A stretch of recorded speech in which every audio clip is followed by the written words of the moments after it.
Hey y'all, and welcome back to another video by UmbrasDarkness. On today's video, we're going to be talking about insects. Nothing too in-depth, nothing too complicated, just a basic overview to get the beginners their first steps in as they're reaching level 16, and to understand how I feel you should really start developing your insect database. Before we get into this video, I just want to say thank you for all the recent subscribers. We're up to 71 subscribers on my YouTube channel in under a week. Uh, Thank you so much for all the support. Whenever we reach 100 subscribers, we will be doing the $20 Google Play giveaway.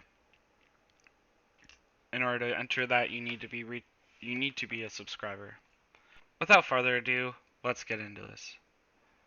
For this video, we'll be talking about war insects only. We will not be comparing the capability of the development insects. The reason that we'll be doing this is that my videos are meant to be free to play to pay to win friendly.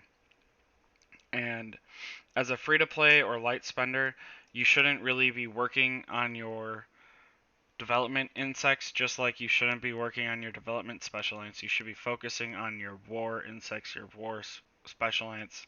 So for this video, for the purpose of this video, we're going to ignore this development tab and we're only going to focus on the war tab. Real quick, I do get asked this occasionally, so as silly as this seems, let's just go over this. In order to add an insect to your special team, you're going to click this insect right here, and you're just going to click it, and you're going to drag it. Or if you're on your thumb, or on your phone, you're going to push and hold, right? Press down, hold, drag it there, and just set it down. That's all you need to do. Your total power does jump up when you add an insect. That's the total power of the insect itself. If you notice, my carrier capacity does not increase. That's not because there's no changes based off of stats. That's not because there's no changes on any of this. It is solely because all of that is configured after you leave the gates. So this change of power is only from that insect being added. Alright. Now, going into insects, we have 3 different colored insects. You have blue, purple, red. Common, uncommon, rare. Just like everything else in the game. As you can tell, based off of my war tab, I am a carrier build, and I only build carrier insects. There's no point in building anything other than what you're going to build into until you get there. The best way to do this is as a free-to-play player or a light spender, is for you to have one orange insect and one purple insect. Your blue insect should really only go into whichever of these you wish to have as a development insect. Of note, a snail and an orb weaver are the exact same insects. You should only be building one if you choose to develop a war one. And in my graphic I'm going to pull up, I only wrote down about the orb weaver because the snail and the orb weaver are the exact same. Hey, I'll post edit. I realized that I said something in this video. I want to correct it. The snail and the orb weaver are not built the same. The snail is built for hunting special wild creatures. It is even worse than the orb weaver. However, even as a free-to-play player, I would recommend you build a ladybug or a locust. Whichever one you feel is better. Personally, I like having the locust because it helps inside of that server versus server day. And who doesn't want the additional gains for server versus server? Alright.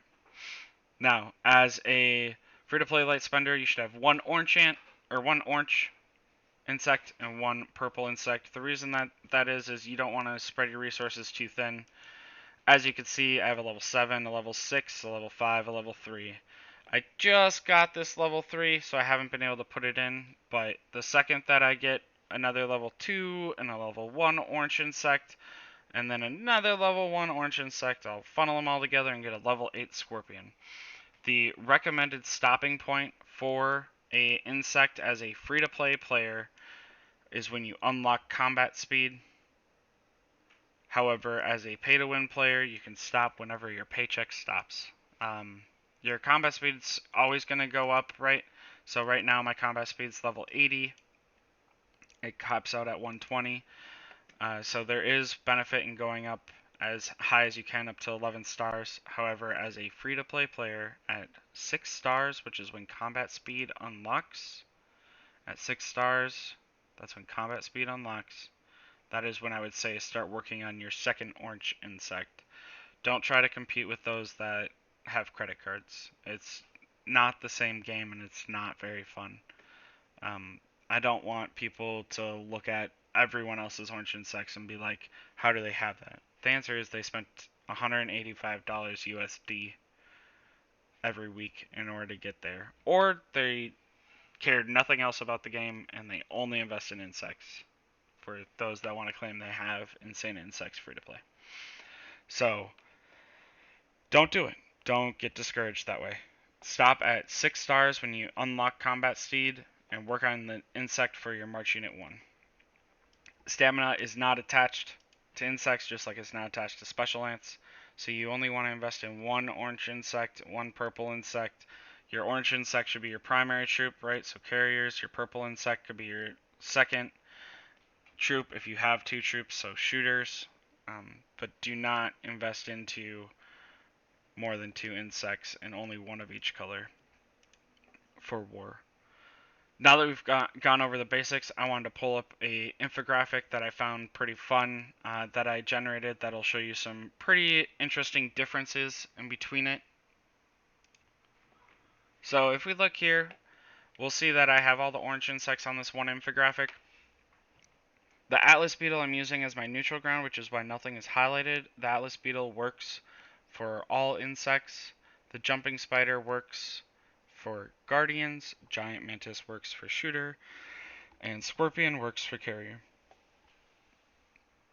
As you see, because the Atlas beetle works for all all regular ants, it's lower in all categories besides combat speed. But the jumping spider, giant mantis, and scorpion each have their own advantages and disadvantages. So here, the scorpion has 20 less health, but has 120 or 33% extra combat speed. Right, so that's one of the best ways to win a battle is to have the highest combat speed. So the Scorpion's going to be super healthy and super helpful in that regard. If we look at the Special Ants attack, your Giant Mantis or your Shooter, right, as everyone knows, is the most aggressive troop, and it holds true for the insect. Plus 60 attack, and this is 60%. And then for your Jumping Spider, which is your Guardian, plus 60% defense. These are all at maxed value stars. So it really shows that the insects just try to enforce and highlight what goes well with that insect. Another thing that the orange insects do, which I would like to show here, is if we pay attention to the 20 health on the scorpion, the 40 defense on the giant mantis, and the 40 attack on the guardian. And we jump over to evolutions. Here we see that for carrier ants, you do have an offset and increased carrier ant health on your way to T9 evolutions. Both guardian ants and shooter ants don't have that offset in order to get there. They continue to focus on what they believe, right? So they become even more of a specialized unit.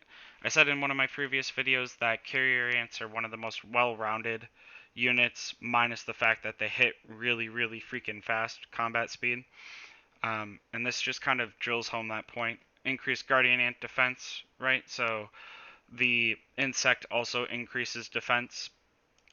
And in shooter ants, if we scroll all the way down right before we hit T9 shooter ants, vulnerable acid increases shooter ant attack just like the giant mantis does for the orange insect. It sticks out that attack. So both the guardian ant and the shooter ant really start to just show how strong they can be in those two areas of attack and defense. And the carrier ant starts to show that it really is a well-rounded unit in that it shows the carrier ant health goes up even though the insect itself doesn't boost the health as much. So it's just something to consider. A lot of people do really enjoy shooter ants because they are so glass cannon and they are so fun when they work. So I'm not trying to discourage anyone from playing it. I just wanted to kind of back up something I said in a previous video about how well-rounded carrier ants are versus shooter ants and guardian ants being more of a specialized unit. The insects just aid in emphasizing how much that is. So this chart really shows the differences in between all the insects for orange ants, and I think it's really important for people to have here. So I'm gonna make sure you guys can look at this whenever you want. However, if we look at the purple insect chart, and I didn't realize this until I did this chart, the longhorn beetle, which is the carrier ant insect, actually has a lower combat speed. So it really is not beneficial to build. It is just strictly worse in all purple aspects, other than the fact that for special ant attack and defense is more well rounded. It really is the worst purple ant. I think that that's pretty interesting. It does show again. It tries to be well rounded in everything that it does, right? 25, 25, 10, but we showed that evolution.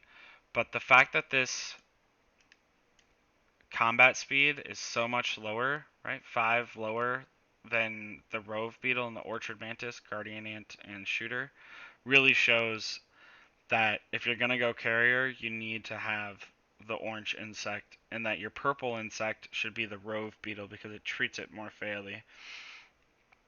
Now, the Orb Weaver, I understand, is not a purple insect, but there is no purple universal insect. The Orb Weaver, again, is the same as the snail, and this just shows is another highlight as to why you do not want to go blue, right? You'd much rather be working on a development insect. So I just wanted that to be there in case anyone had any questions, arguments, concerns. I really want this to be as straightforward and easy for you guys to understand why I do the recommendations I do. And this last infographic is just all of the combat or war insects side by side. Right, so I have my universal, my guardian, my shooter, and my carrier insects side by side. I just wanted everyone to be able to see the different stats and why it is so important to try and invest into one orange ant or one orange insect at one time. Just like with orange special ants, where you invest into one special ant at a time, you want to invest into one insect at a time. All these values are the maxed out values, and if you really want to see the difference, see the benefits, that's only going to come from focusing on leveling up one at a time. You don't want to stress and try and get an insect for each and every rally. I know they look really cute on the screen, but there's no value in it. You want to try and get one insect pretty high up, and you can swap it around for the kill event, and you can swap it around for groundhog. With that, you guys, this is the video. I hope it made sense. I hope you understand a little bit more about insects. Maybe you guys found out a little bit something interesting about how not all insects are built the same. And again, why I say carrier ants are the most rounded ant, and why my playstyle prefers having carrier ants be my main focus. If I had to choose an orange insect, I'd choose scorpion. And if I had to choose a purple insect, I would choose rove beetle. So if I were a free-to-play player, I'd have a scorpion and a rove beetle as my two insects. So that way on Groundhog Day, I could have a rove beetle if I wanted, if I had boosted shooters, and on KE, I have a scorpion. The longhorn beetle is by far the worst purple war insect. Thank you guys so much again for all your support, for all the DMs on Discord. If you want to reach me at any time, you can reach me in the comments section. I'm pretty responsive. You can reach me in Discord. My username will be linked in the description below. And you can find me on the worldwide Discord. Feel free to @ me on any channel. Or, worst case scenario, find me on server 174. Same username across all boards, UmbrasDarkness. As always, stay humble, stay hungry, stay happy. Have a great day, you guys. Goodbye.